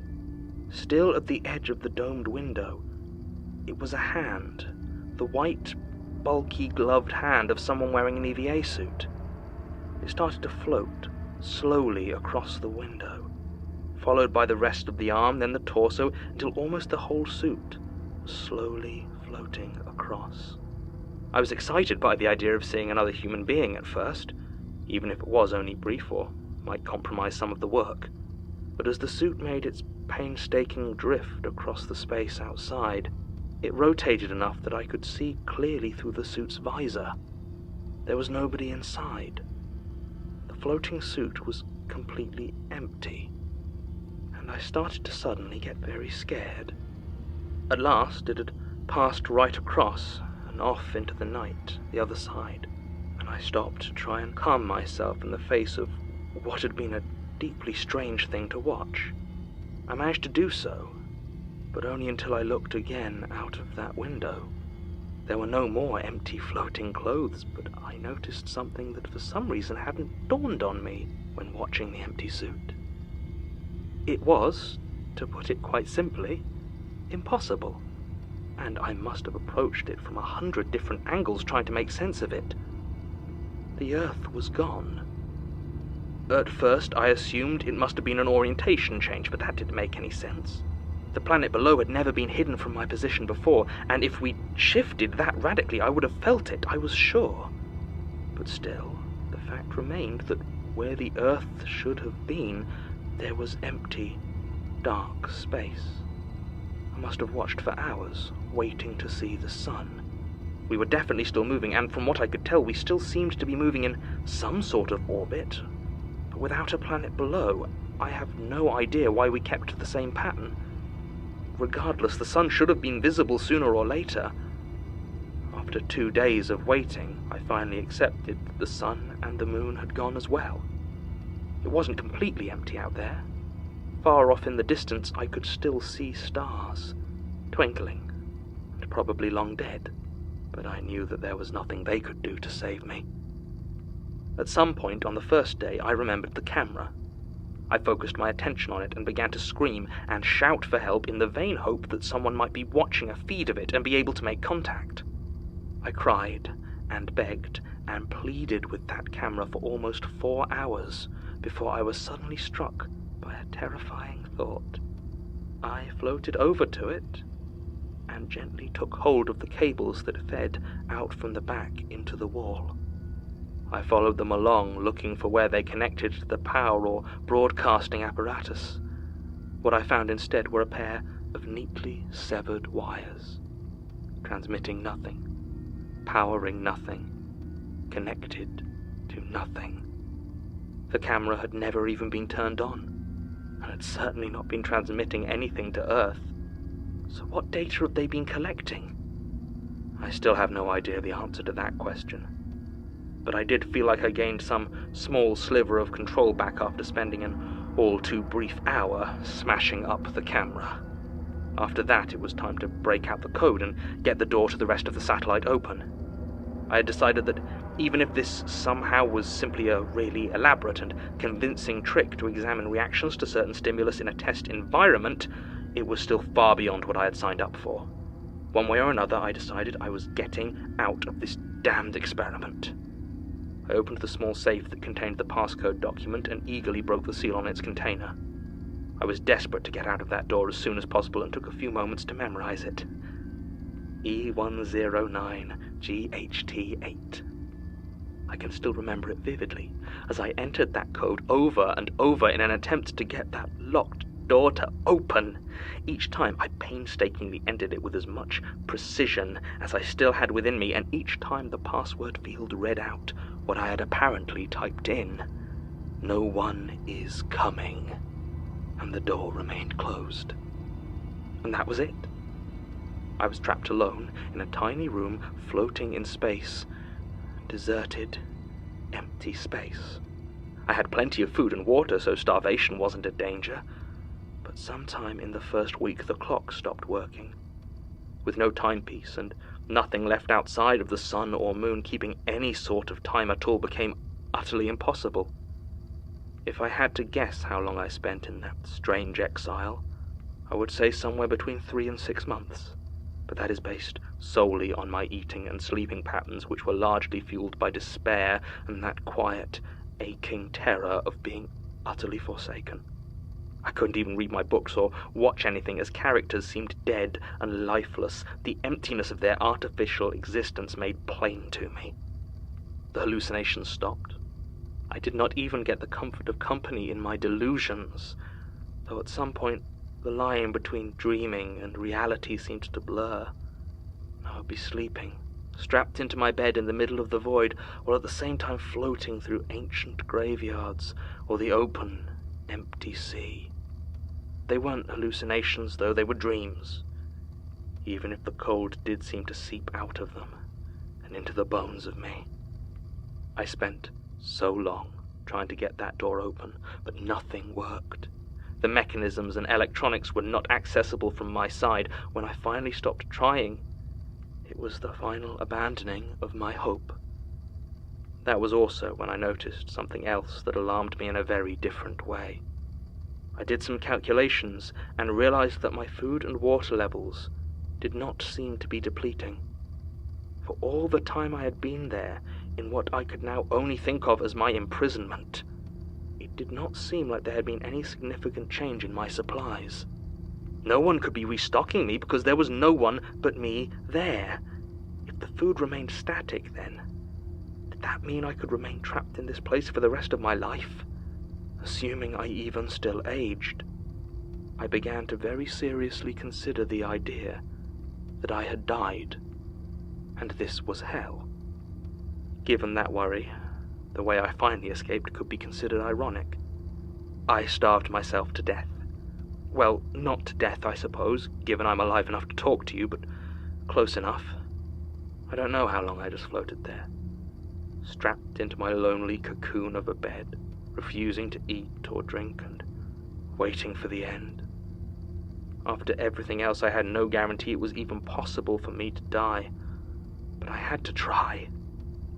When I finally faded from consciousness for what I hoped was the last time, it was the greatest relief I have ever felt. I don't know exactly when I realized I wasn't dead. There were various moments I faded back into consciousness, and I know that I felt the re-entry very hard, but it's difficult to pin down clear thoughts before the hospital. No one's really given me an official account of what happened, aside from that it became known I was in serious danger of death, and my colleagues on the Daedalus retrieved me and managed to keep me alive until the next opportunity to send me back down. I'm not pushing to know more. Not really. I know what happened, and no rational cover story that they could feed me is going to change it. I haven't followed up with Conrad, and as far as I'm aware, he hasn't made any attempt to contact me. I was paid in full, though, which was a surprise. I wanted to tell someone what really happened for almost a year before I found your institute. There's nothing really to be done about it, but I wanted to get it off my chest. So, thank you for letting me get it down on paper. Statement ends. While there's plenty of media coverage of the launch of the Daedalus satellite in early 2007 by Stratosphere Group, a consortium of various scientific and aerospace companies, it seems the actual operation of the facility is guarded with a great deal more secrecy by the various organizations involved. Martin was able to confirm that during its 2 years of operation it did have a total of 3 staff on board: Jan Kilbride, Manuela Dominguez, and Mr. Chilcott. Beyond that, however, there's little that can be retrieved from beyond the wall of corporate bureaucracy. Tim was, however, able to get a list of the businesses involved in the venture. 3 names stand out: Pinnacle Aerospace, majority owned by the Fairchild family, a large private investment by Nathaniel Lucas, and Optic Solutions Limited, a relatively benign-seeming company manufacturing specialist cameras for research and industrial application, who are nonetheless notable for having their business address listed as being in Ny-Alesund in Norway. I fear, however, that's as much digging as I can do at the moment without drawing attention, so it may be wise to let the matter drop. End recording. John? What What are you doing? Sash, I can't seem to find the new file for the Hilltop Road case. I thought I gave it to you to follow up on the children. You did, and I gave it back. Ah, right. Rusty Quill presents The Magnus Archives.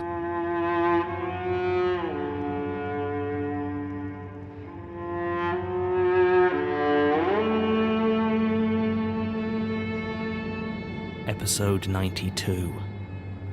Nothing beside remains.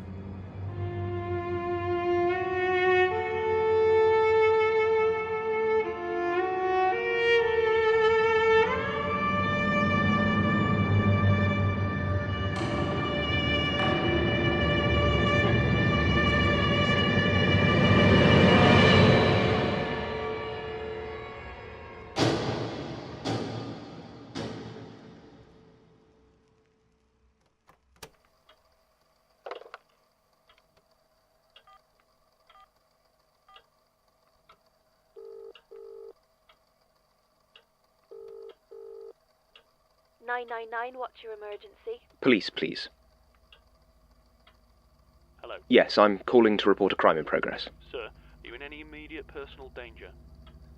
Yes, not immediately, but I will be shortly. Sir, where are you calling from? Could I speak to your chief inspector, please? Tell her Elias Bouchard is calling, of the Magnus Institute. Oh, sure. Thank you.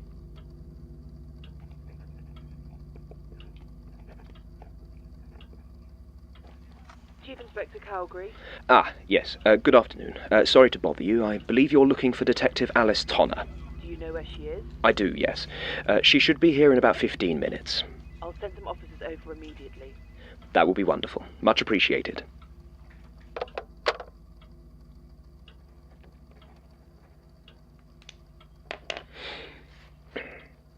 Statement of Barnabas Bennett, as given in a short letter to Jonah Magnus, April 9th, 1824. My dear Jonah, you must help me. If anyone is still here, it is you. I know your work brings you into contact with all sorts of fantastical terrors, so perhaps you might have it within your power to save me from this place.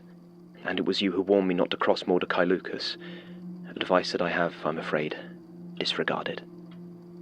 It was a small enough thing, as I believed, a trifling debt I fell behind on, and when he met me in that garden, quiet as it is always with him, he demanded repayment. Well, I took it poorly, and laughed at his insistence. Bring it before the courts, I told him. After all, what judge would find in his favour over mine? He simply regarded me silently for many minutes, staring with such a cast to his face that I could feel my resolution beginning to falter. You shall pay me, he said at last, in kind. Then he walked away. Let me tell you, Jonah, I believed myself profoundly lucky that day as my hansom deposited me on the steps of my townhouse, a mood only slightly shaken by the impression that as the cab pulled away it seemed to have no driver that I could discern. I am lucky, Jonah, but only insofar as that I never married, never fathered children, never let anyone get closer than my brother. The pangs of loneliness I feel are no more acute than my general longing for the company of my fellow man. I have no one whose absence truly pains me. And yet here, in this empty world, I cannot but spend these nights, these dreadful silent nights, huddled and frozen in some terrible fear I find myself unable to name. I almost think I hear the mocking joy of my friends, but there is nobody here, and never shall be again.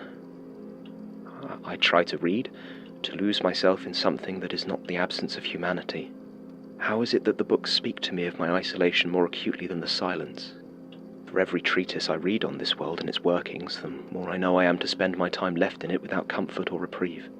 With every tale of love or society, I feel more keenly the absence of both. I went to Egypt once with the Royal Society, to the temple of Ramses II in Abu Simbel. The place was remarkable, of course, but what sticks so keenly in my mind is the journey. 2 days earlier, on the road from Aswan, I found myself separated from my fellow travellers. I do not know how it happened, but I spent 2 hours alone there, under the blazing sun, staring across the vast, empty expanses of that ancient country. I revelled in the silence then, embraced the loneliness like an old friend, but now that friend has devoured me, and I shall not emerge from its jaws. Not without your help. And you must help me, Jonah. If anyone knows of what might break me from this dreadful place, it is you. I know that what is done by those I cannot see might be felt here. I have found glasses broken and pages torn that were not so the night before. It is my hope that if I leave a letter here in your institute, you might find it. You might be able to save me. I have no other hope. Please, Jonah, if you have any compassion within your heart, you will not leave me in this place. Your loyal servant, Barnabas. Jonah Magnus did leave him in that place, John. He got the letter, oh yes, and was on good terms with Mordecai Lucas. He could have interceded, perhaps even saved him, but he did not. And it was not out of malice, or because he lacked affection for Barnabas Bennett. He retrieved those bones sadly enough when the time came. Bones that you can still find in my office, if you know where to look. No, it was because he was curious, because he had to know, to watch and see it all. That's what this place is, John. Never forget it. You may believe yourself to have friends, to have confidants, but in the end, all they are is something for you to watch, to know, and ultimately to discard. This, at least, Gertrude understood. Let us begin. Sorry to interrupt.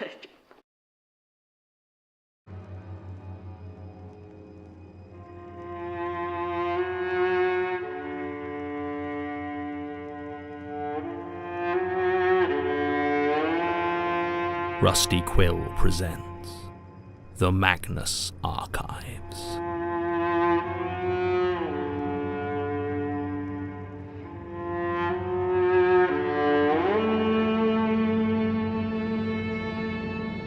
Episode 108, Monologue.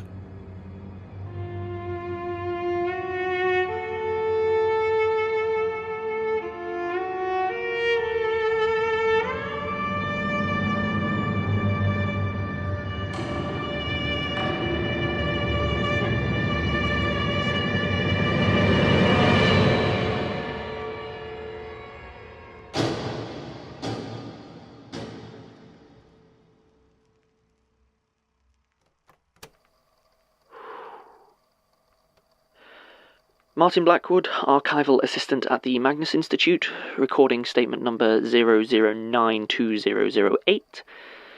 Statement of Adonis Biros, given August 20th, 2009. Statement begins.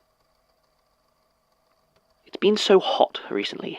That sticky sort of hot you only really get in the city. On the beach, watching the clear blue waters swell and recede, it would be wonderful to simply sit still and alone, to experience it. But in the city there is no stillness, no privacy. The swell is that of rank, sweaty humanity, and to press through them is to work the dirt and dust that infuses the air into your own skin. The stink is deeper than just a simple smell. I suppose I'm lucky that my work rarely takes me out during the middle of the day. I am an actor by trade, and both skilled and fortunate enough to find myself employed more often than not. I'm not sure I would say I enjoy it, necessarily, but I do find a certain fulfillment in it. I remember the first time I felt the calling. I was 9 years old, visiting my grandparents in Athens, and my parents had taken me on a trip to see the great amphitheatre. It was winter, not the season for tourists. My parents were off in a corner somewhere arguing, but just for a moment I had the place entirely to myself. And I felt it, that strange centering, that spot at the core of everything where you and you alone speak, your words heard by no one. And in that no one, the entire universe. Yes, I am aware that normally there is, unless something has gone badly wrong, an audience, or, at the very least, other actors with which to trade dialogue, and that's fine, but that is not what I live for. I live for the monologue, when all others fade away and the light tightens on me, excluding all else. Have you ever had stage lights in your eyes? The brightness steals everything else, and if it's strong enough, you can look out into the audience and see nothing at all. Just you. I am a fine actor and a very capable physical performer, but these are simply the dues I pay to earn my way to a monologue. For the last 2 weeks, I have been performing the part of Jacques in As You Like It. Do you know your Shakespeare? Well, it's not the greatest production of the play, which can be very funny if done right. The director, a man named David Austin, has neither the vision nor the spark to turn it into something truly memorable, and the reviews reflect that. I don't care, though. That's not why I do it. You see, there is one part of As You Like It that almost every English-speaking person will know, and that is a monologue by Jacques. All the world's a stage, and all the men and women on it merely players. They have their exits and their entrances, and one man in his time plays many parts, his acts being 7 ages. I told you know it. And for all his failings, Mr. David Austin made one directorial decision for which I cannot praise him enough. During this soliloquy, he has the other actors in the scene walk upstage, beyond the lights, and has me delivering the lines out, into the audience, alone. For the play, it's a bad decision. The scene is supposed to be Jacques performing, joking for the amusement of the Duke and his friends, so this staging makes something that should be light and energetic into a serious and soulful meditation, and it doesn't work from a dramatic point of view. But for me, declaiming, casting my voice out, surrounded by people watching me, yet completely alone, I have rarely had a part that feeds my soul like this one. It helps that we're performing at the Duke's Theatre in Covent Garden. It's about as traditional a theatre as you're likely to find, and when the light shines, the audience is rendered as mere silhouettes, completely anonymous. At least until 4 nights ago. It was my big moment, Act 2, Scene 7. The others had vanished, the audience was gone, and it was just me. At least, at first. I remember, it was as I began to talk about the justice, the fifth age of man, that I saw it. It was a mask, a theatre mask. Not one of the happy, sad ones you might associate with the stage, but like an old Greek chorus mask, neutral with a faint aspect of mourning about the mouth and eyes. It sat on top of a thick black cloak draped to completely cover whoever might be wearing the mask. But I knew it was empty. It was a hollow shape of a man that had no life, no presence to it, and I saw it in the middle of the third row as clearly as if it were lit by a second spotlight. I stumbled. Of course I stumbled. I don't believe anyone in the actual audience really noticed, though the other actors offered their faux sympathies over it afterwards. I did make it to the end, and pushed on through the rest of the performance, but the mask did not disappear, and watching the other actors quickly convinced me that either they did not notice the thing in the third row, or they simply could not see it. Oddly, I've never feared for my sanity. I've always been superstitious, and I had no doubt that what I had seen was some sort of spectre or omen.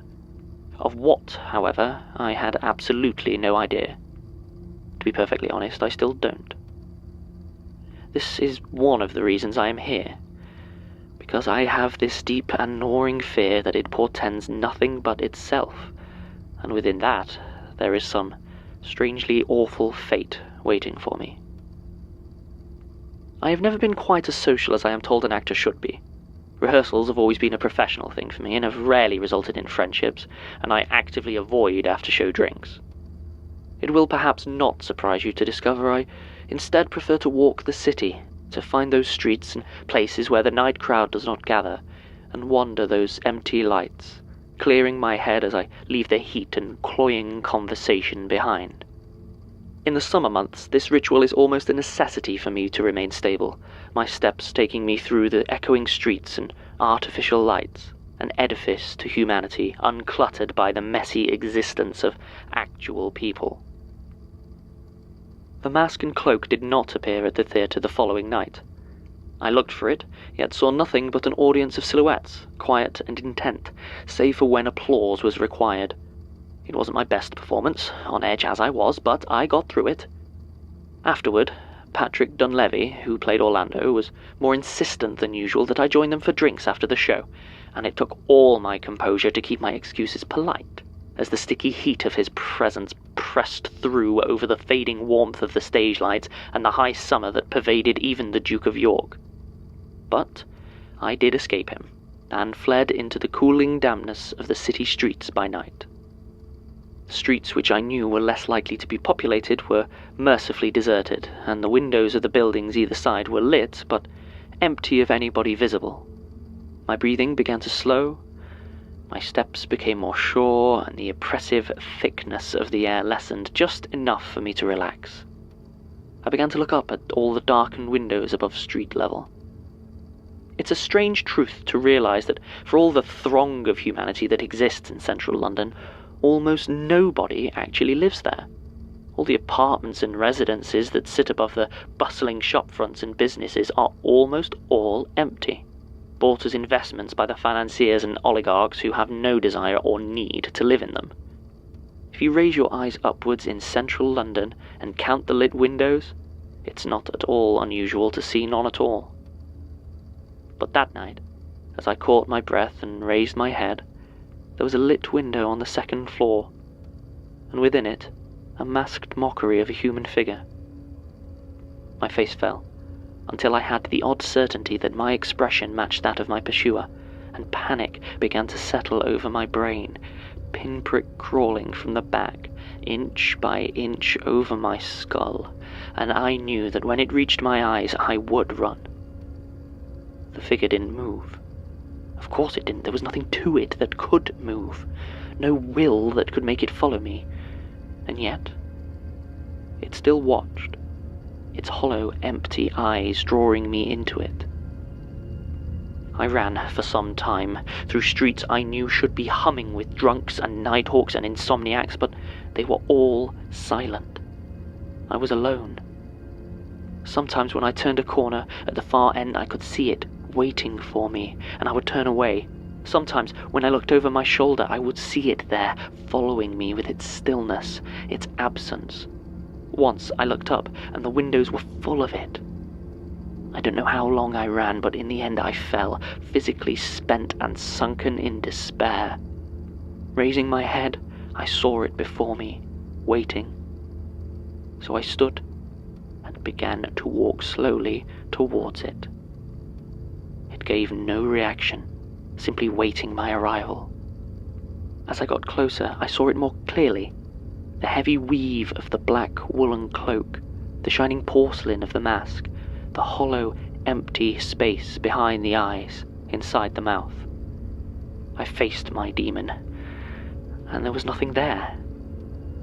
In a fit of sudden rage, I struck out, my arm catching it on the side of what should have been a head, but the cloth crumpled beneath my blow, the mask fell, and the figure collapsed into a heap.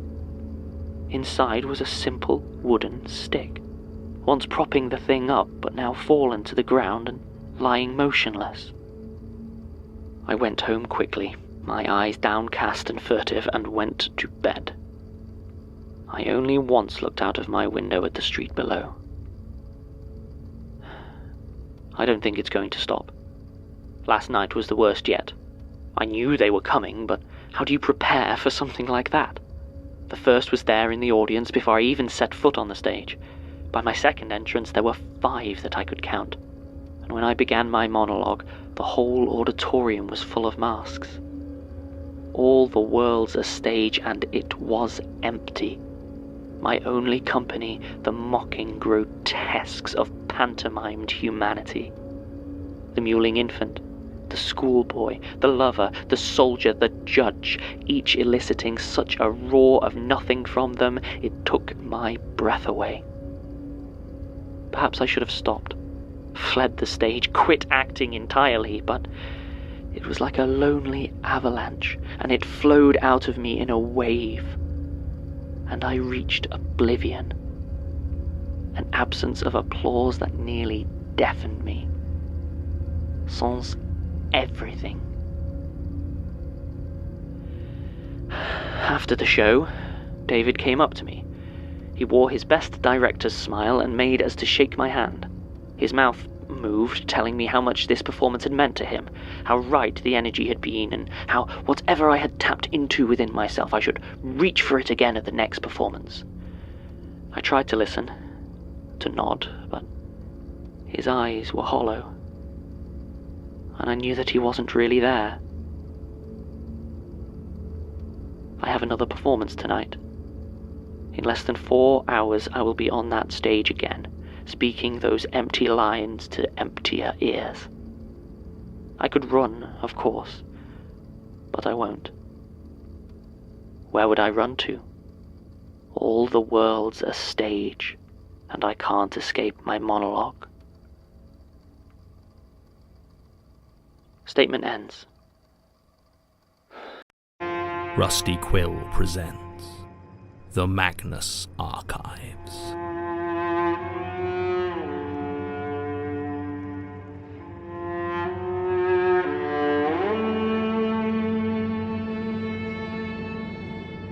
Episode 150, Cul-De-Sac.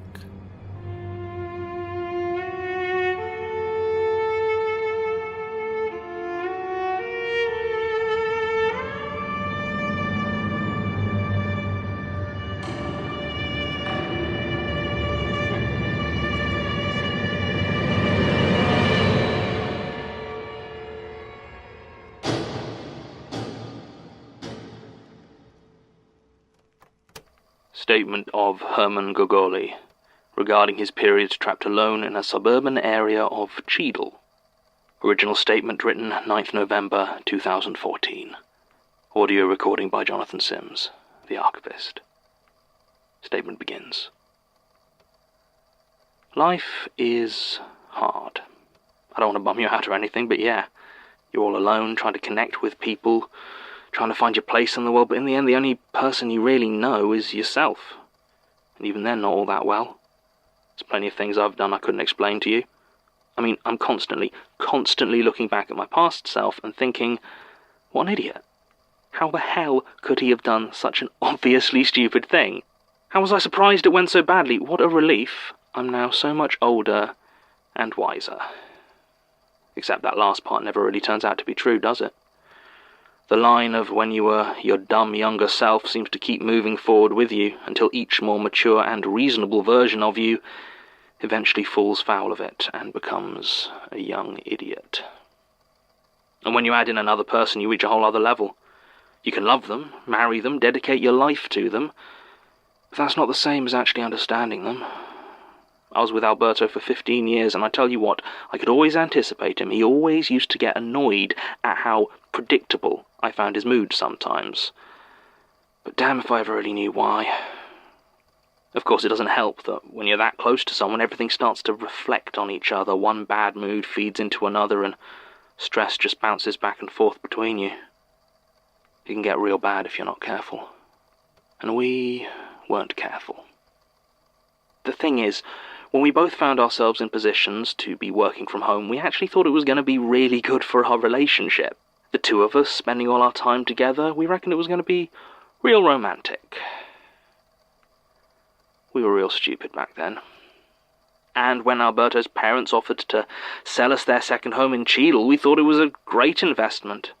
Nice and quiet, good neighbourhood, just a real nice home for the two of us. And so much bigger than anything we could afford in the city. And before you think Cheadle, the suburb of Manchester, that's not the one I'm talking about. I'm talking about Cheadle, the suburb of Stoke-on-Trent. Hell, technically it's not even a suburb. It's just a village that looks so much like a suburb that you could pull it up and drop it on the edge of any dull town in England, and it would look the same. Just street after street of identical, blandly pleasant houses, all winding around each other in dead ends and cul-de-sacs and one-way systems, making sure every house has plenty of inoffensive garden. I've never seen people happily living in a place so obviously dead. 2 years we lived there. 2 years imprisoned in that beige, comfortable house, with the man I loved, watching our relationship turn to sniping and snapping and bitter passive aggression. I'd say that cheating on him was a foolish act of past me, but honestly it's one of the few decisions I've ever made that I completely understand. I didn't even try to hide it, not really. And when he found out and it all ended, I kind of hated myself for just how relieved I was that I'd finally be able to leave that place, to get in my car and drive away from that gentle suburban nightmare. I mean, I'd lived there for 2 years and I still got lost trying to leave. I thought that was the worst that place would ever make me feel. Wish I'd been right. I got a cheap apartment in Liverpool and tried to tell myself I was happier. The single life, footloose and sitting at home, binging bad TV. I tried to get back into the club scene, but honestly, I think I'm just too old now. The music was too loud, the drinks were too expensive, and the sort of thing I used to take to be dancing all night now hit me with a come-down so hard that I had to write off almost the entire week. It didn't help that over the course of a 10-year relationship, my friends had become our friends, and there weren't any of them siding with me in this situation. Some would drop platitudes about maybe reconnecting after the fallout was done with, but I know when I'm being handled by people who don't want to create any more drama. It was miserable, but every time I thought about going back, I felt nauseous. The idea of returning to those eggshell walls that we never got around to repainting, and the living room that expected me to sit there and watch Midsummer Murders until I passed away peacefully in my sleep, it made me want to throw up. I'd probably have stayed away forever if it hadn't been for the moose. There was a carved wooden moose, you see, something Alberto's grandfather had carved, apparently, and a real family heirloom. It was an ugly old thing, with this weird, angular face that always made my skin crawl a bit. I'd never let him display it in our house, so it had lived in one of the suitcases under the stairs. The suitcases I pulled out and filled in a tearful rage when I was leaving, so yeah, I'd kind of accidentally stolen the moose. When he finally realised and texted me, demanding it back, I should probably just have sent it by post. But no, for some reason I decided I was going to drive all the way down there and give it back in person. Maybe I was hoping for a fight, or just to see him again. I don't know. I was younger then. Foolish. It was late when I got to what I thought was his street, driving through the one-way signs and well-maintained gardens that bordered that snaking road. The sun had disappeared, but the sky was still fairly light, that late summer twilight that seems to just drag on forever. There weren't any other cars on the road, and I was already getting frustrated. My sat-nav had decided to start sending me around in a circle, and I was apparently no closer to finding our Alberto's house. The roads weren't like I remembered them. Or rather, they were exactly like I remembered them. Bland, interchangeable, impossible to navigate. I must have driven around for almost a half hour before I finally decided that if the internet and GPS couldn't help me, I'd have a proper look at the actual paper map that I kept in the boot. I spent a few minutes scanning the Cheadle area until I found the road I was looking for, Ash Tree Hill. Then I drove on until I found a street sign at the next turning, hoping to compare it to what was on the map. And then I stopped, because the sign said Road. No name, just Road. And it wasn't as though the actual name of the street had been defaced or removed. The sign was complete. It just didn't say anything else. So I drove on until I found the next one. Street. I tried to compare it to the map. Maybe this place just had some really bland road names, and somehow I'd never noticed in the 2 years I'd lived there. But no, the places on the map all had the names I remembered. Chapel Street, Meadow Drive, Station Road, bland, sure, generic, but not literally placeholder. I pressed on, looking for more. Avenue. Close. Way. Lane. Only over the suffix, never with a name attached. By this point I was starting to feel a little bit freaked out, and I decided to just get out of there. I could come back later, when my sat-nav was working properly in proper daylight. The sky was getting darker by this point, and I had to put my headlights on. I still hadn't seen any other cars on the road, or, as I thought more about it, people on the streets. But, as you might imagine, getting out of there proved even more difficult than finding the house I was looking for. Every time I thought I'd found a main road that led out of this weird looping suburbia, a one-way sign seemed to spring up, directing me back into the sprawl.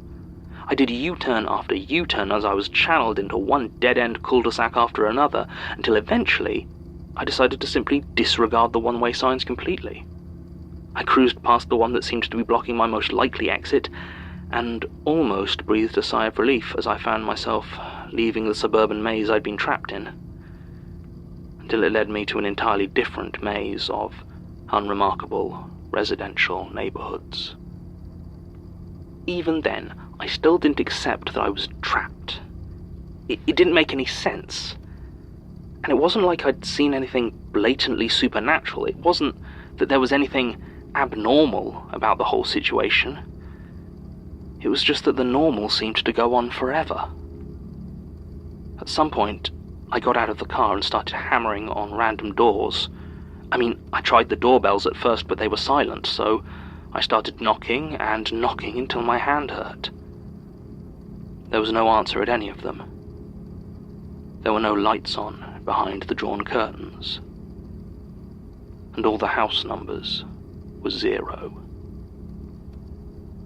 I got back into my car and started driving again, going on and on until finally I ran out of petrol. It rolled to a sputtering stop at the end of one of the indistinguishable dead ends. It had been full dark for hours by this point, and my dashboard claimed it was 3 a.m. My phone had died about an hour ago, and once the last of the power went in the car, I was left with no way to tell the time at all. I wished I hadn't thrown away the wristwatch Alberto had given me, but it was too late for those regrets. I stepped outside, looking down the street. There were no lights on in any of the houses, but the identical lampposts bathed the place in a sickly orange as far as I could see. I decided that the roads must be the problem. They were what was keeping me trapped in this place, constantly turning and bending and confusing me. If I just picked a direction and kept to it, eventually I had to get to the edge of what by now I had decided was a newly built neighborhood that apparently no one had moved into yet. As an explanation, it didn't make any sense, but it didn't need to, not at that moment. So I started walking, going around houses and through gardens, trying at all times to keep my direction straight and consistent. I may be too old for clubbing, but I still keep pretty active, so getting over the fences wasn't much of a problem for me as I passed from identical road to identical garden, over and over again. I don't know how long I went on like this, but it felt like hours. At the start, I was counting how many houses I passed, but when I got to 100, I stopped. It was beginning to eat away at my careful rationalizations, and I couldn't allow that. Eventually, my legs started to go, and I decided I needed some rest. I was about to sit on the street when a thought occurred. I marched up to a nearby front door, prepared to kick in the flimsy-looking wood, but trying the handle revealed it was unlocked. I don't know why I picked that house. It was exactly identical to all the others, and I've often wondered if there was anything that drew me to it. Perhaps I was just unlucky. Or perhaps there only ever was one house. The lights worked, which was a relief, and the inside looked exactly how I expected it to. And I mean exactly how I expected it to. From the blank IKEA furniture to the subtly patterned cream wallpaper to the picture frames lining the wall containing what were clearly stock photos, each of a different family, pantomiming a scene of domestic bliss. I headed into the living room and sat down on one of the almost comfortable armchairs. My body was aching, and my eyes were heavy, and I had the thought that maybe I should head up to the bedroom. In the back of my mind, though, I knew that was a trap. I had somehow become convinced that if I went to sleep here, then I would never leave. My hand drifted down and brushed a plastic remote control. Almost on instinct, I picked it up and turned the TV on. A cooking show. A woman I almost recognized, fussing over a turkey. She was talking, or at least it sounded like she was. The cadence and the sounds were so much like English that it took me almost a full minute to realize that she wasn't actually saying words. She never looked at the camera.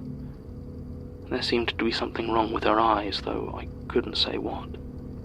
Her hands moved over the pale skin of the turkey, poking it and prodding it as though preparing it, though she wasn't actually doing anything to it.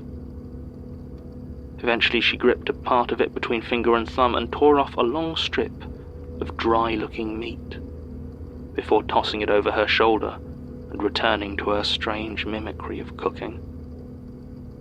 I hit the remote again. A shopping channel. The host was a tall, clean-shaven man with close-cropped hair. He was holding a brick and talking about it in that same flow of non-words that still had a familiar salesman's patter. The screen scrolled the message, "Buy now," though there was neither price nor contact details, as this man who wouldn't look at the camera earnestly pretended to sell me a brick. It was almost hypnotic. I leaned back in the chair, trying to think clearly about what was happening, and my eyes found themselves focusing on the ceiling, on a small spot of red that seemed to have seeped through from above. As I climbed those stairs, I desperately tried to tell myself I didn't know what was going to be up there. And to be fair, I was surprised by some of the details. But as soon as I saw the spot, I just knew that someone else was up there, and that they were dead. The only questions were how and who. I think I'd given up on why. I didn't know them, as it turned out. A young woman, conservatively dressed. Her face was bloody, but I was sure I didn't recognize her. She had a bag with her, and her ID read Yetunde Uthman. Not a name I'd ever encountered before. Just another victim of this place. It looked as though she had forced her head through the mirror on the dressing table, the shards cutting her face and neck to ribbons, a particularly large piece piercing her jugular, spilling blood all down the unremarkable white table and onto the light brown carpet below. I don't think she'd been dead that long, but I'm not a doctor, and I didn't really try to check. Instead, I turned and ran, all my tiredness gone in a sudden rush of adrenaline, down the stairs, out the door, and into the night, and the rows upon rows of bland, empty houses. And then all at once I wasn't running anymore. I was lying on the ground, collapsed, the tarmac rough and cool against my cheek, wet from my tears. I was going to die. I knew that now, just as she had, just as anyone else who came here had. How many corpses lay waiting behind the placid facade of this endless false suburbia? And that was when I heard it. It was quiet, and my mind took a few moments to accept it could be real, but sure enough, there it was. The sound of my phone's ringtone. I looked up, and not 3 doors down was my car, the door still open where I had left it. I stumbled over, my legs still weak, and grabbed the handset, which should have been long out of battery. And I stared at the glowing screen. It was Alberto. He was calling me. I don't know how, but the tears came even faster now as I answered, sobbing with relief to hear him yelling at me for taking so long. Had I forgotten? Was I even planning to bother? I tried to reply, to explain, but all I could manage to say, to get through the shaking sobs, was "I love you." He went very quiet, and then he hung up. It didn't matter, though, because when I looked around, the windows of the houses were lit, and a woman was coming down from her front door to ask if I needed help with my car. We're working on it, the two of us. We're not exactly back together yet, but I think it's going well. He's reluctant to sell the house, but I've made it quite clear that I'm never going back to the suburbs, even if I can't really tell him why. I checked to see if I could find anything about Yetunde Uthman, and I did find a few old social media profiles, but I wasn't able to get through to any family or friends. As far as I can tell, she disappeared a year ago, and nobody noticed. The statement ends. The lonely is possibly the most insidious of the powers, I believe. Certainly it is the one that most delights in having you do its work for it. Even the spiders seem to have a hard time matching it for sheer seductiveness. Time to yourself, self-care, putting yourself forward, not being a burden on those you care about. It doesn't even need to tell you any lies. It just waits for the lies you tell yourself. We're all well aware that with Peter Lucas in charge of the Institute, it's a very real danger to all of us. We are trying. Daisy, Basira and I, we don't leave the Institute much anymore, so we do spend a lot of time together. It's not that easy, though. when everyone has so many walls, so many defences, sometimes you can feel lonely even when you're all in the same room. But it's better than the alternative. And at least none of us are suffering alone. Martin's got it the worst, of course. But it still seems to be his choice. And I have to trust that he knows what he's doing. Still feeling weak. Restless. I want to be proactive, but that hasn't been going quite so well for us lately. Come in, Melanie. John, have you got a moment? Of course, I was just, having a statement. Oh, an old one? Yes, an old one. I'm doing my best. Sure. What do you want? I just wanted to talk to you about, well, my career, I guess. My position. Who they were, these details are lost to us. But they're also lost to them. Sometimes they get flashes, moments of people they might have been. Phantom pasts, the ghosts of happy futures. But they're empty, and vanish if they try to hold them. One of them is young, though he has always felt old. He has always felt tired. He has stood apart from everyone who ever cared for him and never felt the distance. His family were cold, and so, to keep that coldness at bay, he built a towering wall between them and him. He hid it in jokes and practiced smiles, but on a cloudy day they could see it. And when he was able to leave his family behind, that wall came with him, following him, keeping out the world. He would walk the streets of the city at night and wish the world away so it could be just him, with no one to know him or judge him or hurt him. Sometimes, when the emptiness inside began to bite, he reached out for people and took a friend or a lover. But when he did, it was only to watch them beat themselves again and again against that wall until they finally relented and he was alone once more. He told himself it was for the best. He told himself he liked it like that. And now he is here. The wall still surrounds him, though now it encircles all the fields where he staggers, wet from the rain and cold from the wind. He calls out for somebody to see him, for somebody to know how achingly hollow he is. He walks and walks and walks, desperate for another voice, for someone to know where he is and what he's going through.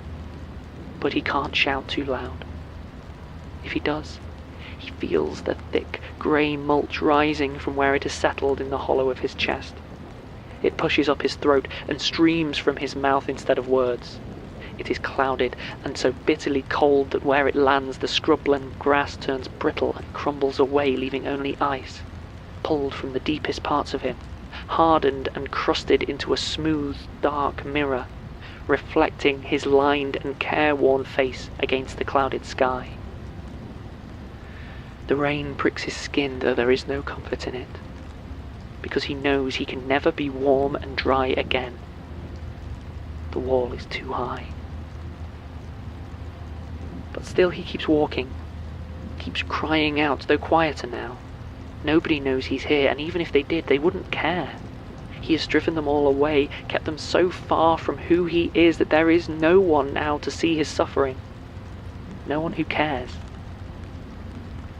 He falls to his knees, icy mud clinging to his legs, soaking through his threadbare trousers as tears and rain fall from his cheeks in equal measure.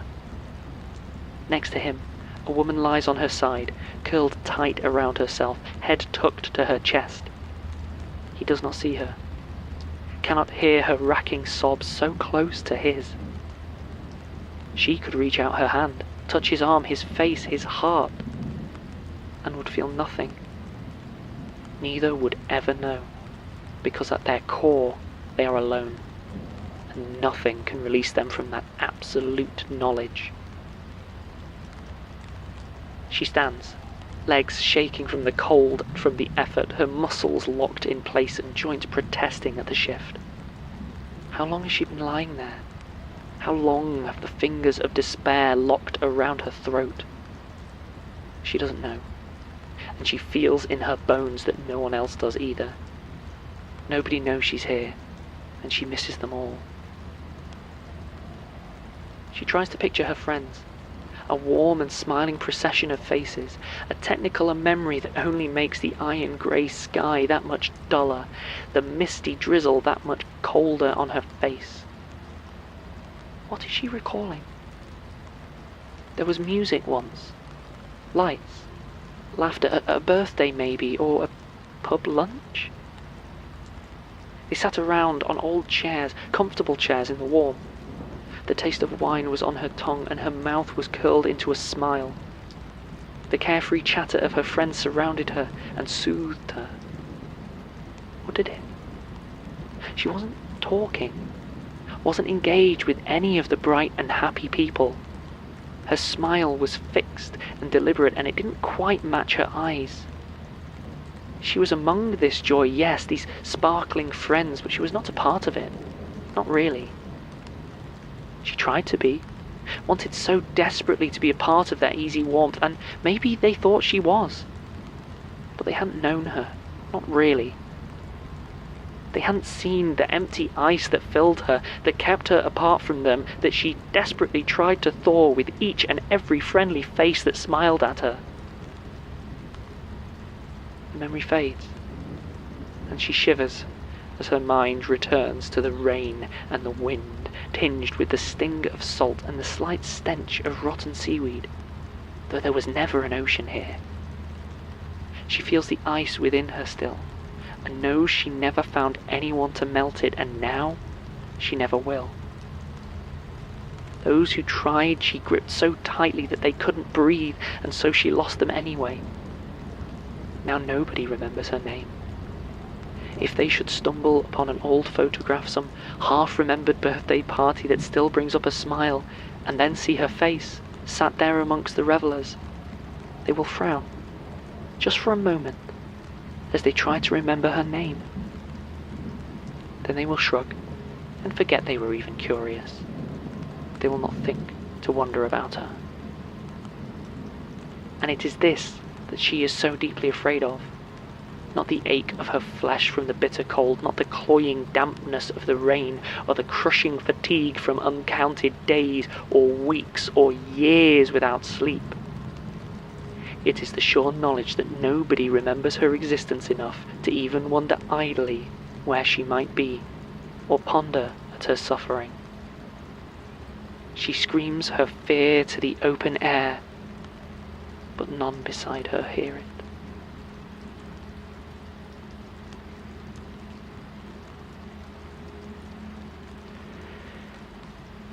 Thank you.